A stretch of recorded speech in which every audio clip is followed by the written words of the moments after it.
Hey, y'all, good evening. Um, Coming from the Everglades of South Florida. Uh, just wanted to come on. I was feeling neglected a little bit with all the drama that's going on and not get to be part of it ever. So I thought I'd maybe have some fun with you. Maybe I can make you laugh or anything. So, as you can see in the title, since everybody, Chris Watts keeps accusing or saying other people did the crime, I thought who would not be better than Bigfoot? I mean, he's strong, he's hairy, he's good looking. The dude's got some muscles. I think it would be a lot better to have Bigfoot help instead of NK. Don't get me wrong. I know people think it's NK, but she don't have the muscles that Bigfoot have. I mean, this son of a bitch is strong, and what we hear about him, he's like 7 foot, 350 pounds or something. Sneaky, you know. He usually seems like we hardly can find any DNA around him or trace of him. And I mean, people have been trying to find this son of a bitch for like 40, 50 years now, well, even back since the Indians. So I think him and LCW became good buddies out there at Survey 319. And, they were plotting plans. Obviously, they were both having a good time and liked NK, I guess, where other people are thinking AK is shagging up with other people. So I figured maybe Bigfoot's getting part of the action there. That brings me to another question, real quick. Maybe one of y'all can answer it. Is Mr. Senior Ronnie Watts, is he a hillbilly or redneck? Leave a comment down if on what your opinion is, if you think he's a hillbilly or redneck. So, anyways, as you can see, with all the new drama, Chris is obviously, trying to blame somebody else for what he took part in and how much. So, it kind of reminds me of the recent tragic event of baby Cash Gardner or not. You got some people speculating Ryan Darian, had help, obviously, and some people believe he did it all for himself. So, what does the forensics say? What do we know? You hear stuff that nobody helped him. There's no DNA or evidence going back to Mr. Watts. Then why isn't there any evidence of his girlfriend being there besides a peen? And still having a hard time if she was working that day or not, or that morning. So, again, personally, I think, how good and stealthy Bigfoot is, he would be a better person to help Quitterful Watts. Sorry, I like saying Quitterful. That's why I used to call him a friend of mine back in high school, Quitterful. But why would he not be just as good or a better person to accuse of doing this crime than Bigfoot? I mean, again, I just labeled out again what we hear about him. He's elusive. He officially hasn't been discovered yet. Um, I think in Canada, he's officially a protected species up there, which is awesome. But again, if you got Quitterful working, on the survey ranch and stuff, who doesn't know? Maybe they are buddies. We don't know if they are. It took a long time for people to figure out that old Quitterful was having a mistress. So what else is he hiding? You always hear these other rumors.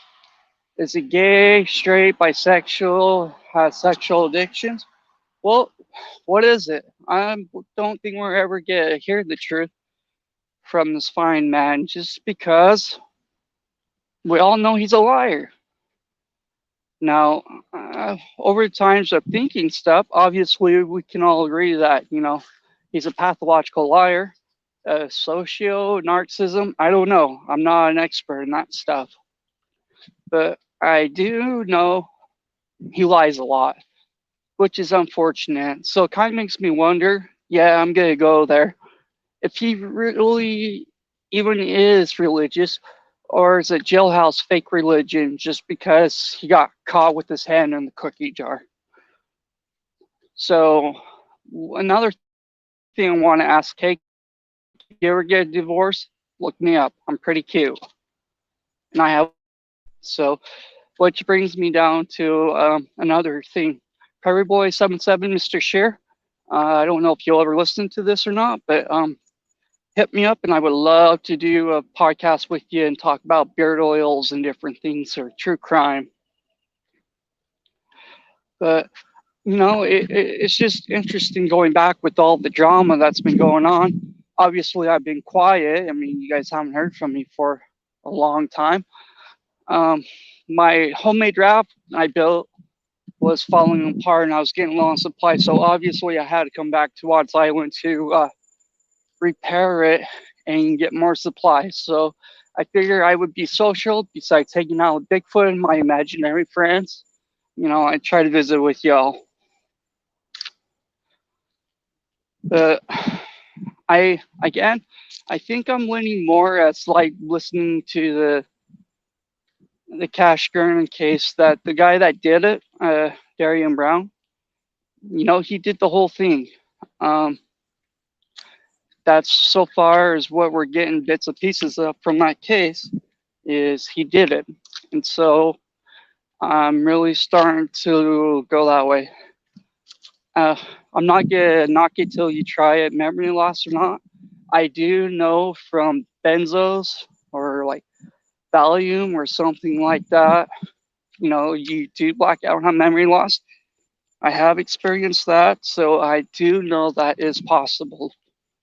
But as Chris using drugs or anything, no, it's a good possibility. I mean, from what we understand, he would only get like 2 to 3 hours of sleep and, be up early, cleaning, doing Lord who knows what. Yeah, that's definitely possible of him being delusional. And whatever him and AK were having a good time with, you can't tell me they weren't using anything. I'm sure they were using some type of drugs or not. As far as the oxys, I think that's a bunch of hogwash. I agree with Cher from Voices Behind the Wall. So, if anyone again helped CW on this horrific crime, it was Bigfoot, damn it. You can't tell me it wasn't Bigfoot. You don't have proof that he was there or proof that he wasn't there. And another thing that goes back to with NK, I made this argument a while ago with NK and them having access to your phone and getting cell data. I know you guys probably heard this is GPS. Just like the dumbbells, giving away their spot where they place the kids. It's horrible that they did that. It really bothers me on JJ and Tylee. But even with the two little Watts girls, Bella and Cece, that's just horrific too, and they didn't deserve that. But as far as like some of the bigger channels getting super chats or whatever, if that's how they make a living or if that's their form of income, hey, I don't care. That's their choice. They've gotten that big enough and they have that right to do so. Again, for me, I wouldn't mind if I got that big, but I'm okay. Just this is something I enjoy doing is talking true crime. I guess old Mr. Quitiful will have it coming towards the end of the month. I think it's Lifetime. So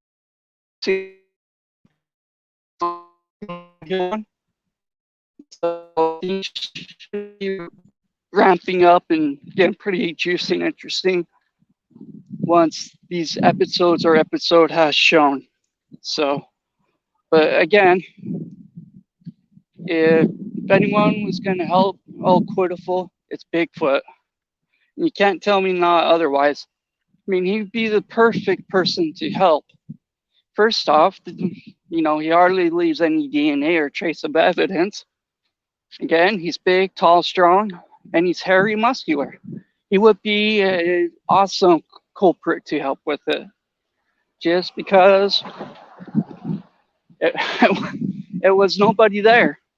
I'm coming to that realization and good possibility thinking, Chris did everything by himself.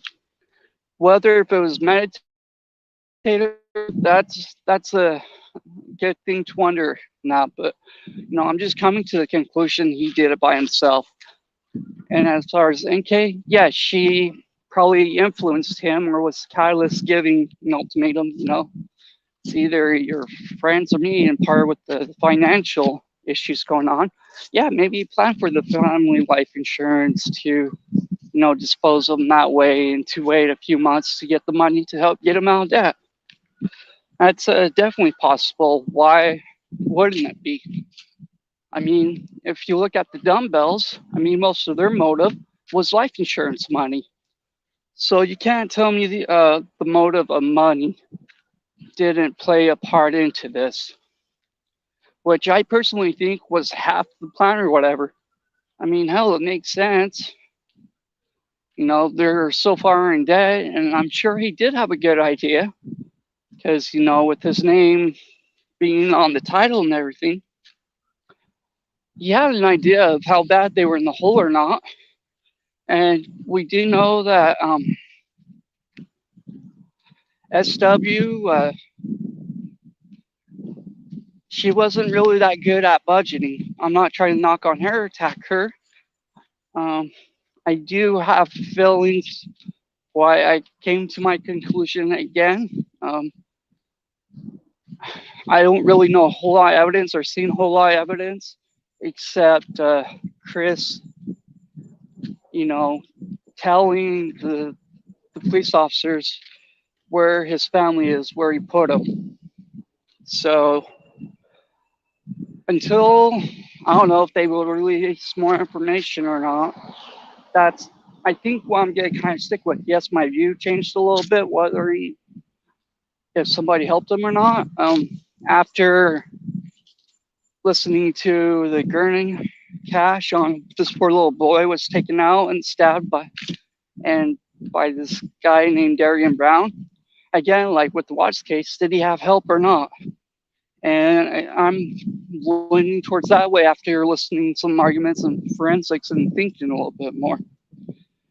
I do believe Chris did everything alone at this point in time. Again, NK was the catalyst, gave him the ultimatum. But again, I still stick with my theory of explaining again. It was the heat of the moment or passion. I don't think it was pre-planned. It's just again, Rizix, this is just my interpretation of what I experienced. Please don't come after me or try to sue me. I don't know Shanann that well. I'm not attacking her personally. I'm just going off experience what maybe Christopher went through to explain why I came to this conclusion. So, anyways, I believe it was in the heat of the moment, passion or not, that he, terminated his beautiful wife Shanann. I think it's horrible. But here's a couple of reasons why I think this was kind of in the moment after being pushed and pushed and pushed. Again, if you ever seen them play checkers and how bad she belittles him, even the most recent letter that Chris writes on, how he's hate being belittled, hate going home because the way that she made him feel. And, eventually the water's going to reach the top of the glass and overflow. And again, I believe that's what happened to Quiddlefoot. Enough was enough. He got tired of it. And, he found this new girl that thinks he's awesome, trading him in a different way. I can relate to this. And, he wanted a new life that way. But doesn't mean, again, she could have been part of it. But as the Ruzik said and everybody else, there's no proof of her being there. I know people are going to keep going with the theory that, she was there and she was part of it. Again, my argument would be like with the Daybells and finding JJ and Tylee, they could have gone off the GPS. They had tons of data from her phone. They could pinpoint if she was there or not. It's 90% possible for Watts to, pre-plan this like everyone's saying or not. I mean, if he's here on a Friday or Saturday night to go out there, dig the holes, get everything prepped for that morning, right? I mean, that's certainly possible and realistic. But I don't think he really had help, except he did it by himself. And yeah, there's a lot of questions like when did this monster, supposedly blank out or traumatize himself on doing this? And, you know, I guess this is mainly a question for Caucasian men in their 30s. Why would you kill your family? It seems like there's the most statistics going on is white guys. Like, come on, what the hell? Are you guys being stupid? Again, just a short story about me trying to get personal about this case or not. I love my mom to death. She's the sweetest lady, but she has a personal type A personality like SW. She was a go-getter. She started her own preschool, and then she worked her way up, got her associates, I believe, and became an actual school teacher. So it's very possible. Well, she belittled my dad quite a bit and was very hard on him. She's a very religious woman, which is nothing wrong with that, but their relationship was struggling. I believe his needs weren't getting met, and my mom's needs were not getting met. So you take a combination of bad things. They divorced when I was 5. I know Watts has heard, they should have divorced instead of annihilate your family. We do have choices and other options. Sorry, get be a little bit loud here. Give me one sec, guys. Get away from here. So, some people fighting or not. So, I don't know, but apologize about that, guys. Lost my train of thought right now. Yeah, sometimes living in South Florida, the country, the landscape's beautiful, but the people down here are the worst drivers. So, anyways, back to my train of thought. My parents divorced when I was 5. Even still to this day, my dad passed away February 17th, but he loved my mom. If it wasn't so much of her being pushy on religion and everything, they probably would have stayed together or not. But my mother was, like Shanann. In a lot of ways, I have a similar story of my own. I had an ex-wife that she seemed mellow, but she was psychotic, like Shanann was. I mean, sometimes I would have to literally sneak off and walk home, but this woman would be getting in her car trying to stalk me down, so I was wanting to go home. She did not want to be alone. I wanted to be alone. So there's just certain things like that I just didn't want to be associated with, and just too crazy. I'll explain that another time. But I don't believe NK was there unless you can get a hold of her actual GPS and pinpoint her there or geotab or whatever. I don't think she was there. There's really no proof of it. Again, I can be proven wrong. That's always a good possibility. But I just, again, feel like, oh, Miss Big Liar CW was lying. He did everything himself. But I'm not going to go attack people or think that way. I mean, it could be logical. It would make sense on, loading the body into the truck or whatever. And then someone cruising out digging the hole. Again, that's very possible that he could have had help, especially how close they were. But again, I think NK was just the catalyst of it of, for a bunch of future series. And I don't know, maybe she'll repair or write a book or something, give her parts. But until then, I'm telling you, Bigfoot was the go-to guy, the co-defendant, co-conspirator on the crime. So that's my argument. I just want to come on, say hello to you guys. Sorry I haven't been on that much. I've been hiding. Won't deny it. Um, I'm trying to get brave enough to come back on. I just need to work getting on more content and being consistent on coming live again. So I apologize to you guys. You guys deserve better. Um, I know a lot of you are interested in the Chris Watts case and some of the theories behind what's going on. So I will once in a while talk about him and also newer cases. I'll try to come on and talk a little bit about. But you guys are amazing. Keep your heads up. I know sometimes we have bad days and we think we're horrible, but you can get through those days. If I could I'd probably be a terrible motivational speaker, but if Chris Watts could thought positive and loved himself and realized that he would be okay, he would have a chance of having a different life right now. Who knows? He could be co-parenting with SW and holding his baby Nico and his two little angels instead of making the choices he made. Anyways, give me your thought, whether if